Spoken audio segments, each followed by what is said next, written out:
ကဲမင်္ဂလာပါမတင်ဖြစ်တာကြပါပြီငါးလေးဥပ္ပတ်ချုပ်လေးတွေသူကအင်းဒီချက်တော့စိတ်သက်ပြီးတော့ငါးလေးတက်တင်းလေးဖြစ်ဖို့အတွက်မကြီးရပါထည့်ပြီးတော့စိတ်သက်နေရပါအနည်းများရဖို့အတွက်ရေလေးလေးထည့်ပြီးတော့တည်နေတာဖြစ်ပါတယ်ဒီချက်တော်လေးလေးပြောထားပြီးပါငါးလေးဥပ္ပတ်ချက်နေဆိုရင်ငါးလေးကိုကြည့်ရအောင်တောင်းအောင်ဒီဒီချက်တော့စိတ်သက်ခဲ့ရတဲ့မကြီးရည်လေးပါထည့်ပြီးတက်ပါတဲ့ပြီးတော့မှငါးလေးတွေထည့်လိုက်လို့ရှင်ငါးလေးတွေကတောက်တင်းပြီးတော့မကြည့်တော့ဘူးငါးလေးစားကောင်းပါတယ်ဆိုတာလေးမှတ်သားထားမိပါတယ်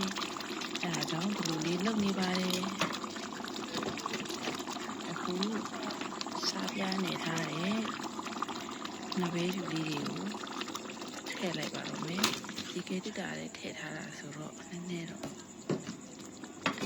မီးမှန်တယ်အရေးလေးနဲ့ထပ်ချင်ပါတယ်ကဲတတရရလေးပဲဦးလုံးရုံလေးမှီပြီးတော့စက်တဲ့အထိတည်ထားပါတယ်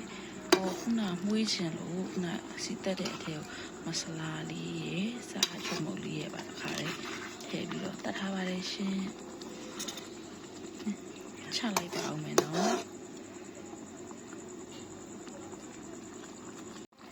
ဒီဘက်မှာငါဟင်းကိုတင်နေတစ်ခါမှလည်းပဲဟောလာဦးချင်းဒီချက်ဖို့ပဲစီသက်လုံးနေပါလေလက်ချမ်းငါလေးဥပတ်ဟင်းနဲ့မော်လာဦးချင်းဟင်းပါမီးတအားမပြင်းပဲနဲ့မီးအေးလေးနဲ့ပဲချက်နေပါတယ်ငါထွက်တဲ့အရေးတွေခံအောင်ငါလေးတင်းဝအောင်ဒီလိုပဲစောင့်ပြီးတော့တဲပါမယ်အရှိကို6တဲ့နေရာကြာနည်းနည်းလေးဖြိုးလေးလှန်တဲ့နေရာမှာလည်းတော့တတိထားပါမယ်ရှင်အတန်လေးကိုကြာလာဒီဖြစ်နေပါပြီဒီကြီးရဲ့ထဲဟိုဒီစုတွန်းနေဒီမှာငါးလေးတွေကတောင်းတင်းဖြောင်းဆင်းလေးဖြစ်နေပါတယ်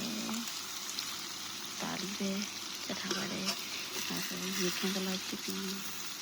လေကပ်လောက်ဖြစ်နေပါပြီ။ဒီနေ့လူဒီထက်လေးနဲ့ပြေးချောက်ပြီးချလို့ရပါပြီ။မာရီယာလည်းလေးပြေးတော့အကုန်စားရပါတယ်။ဒီချက်လေး recipe လို့ချက်ဒီညောက်ပြီးချေလေးမျိုးနဲ့ဒီထမားလေး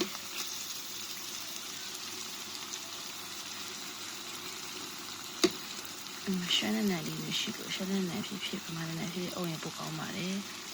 ဒီမဆလာလေးပဲအုပ်ထားပါတယ်ရှင်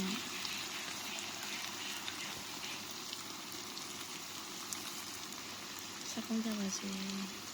ဒီမှာ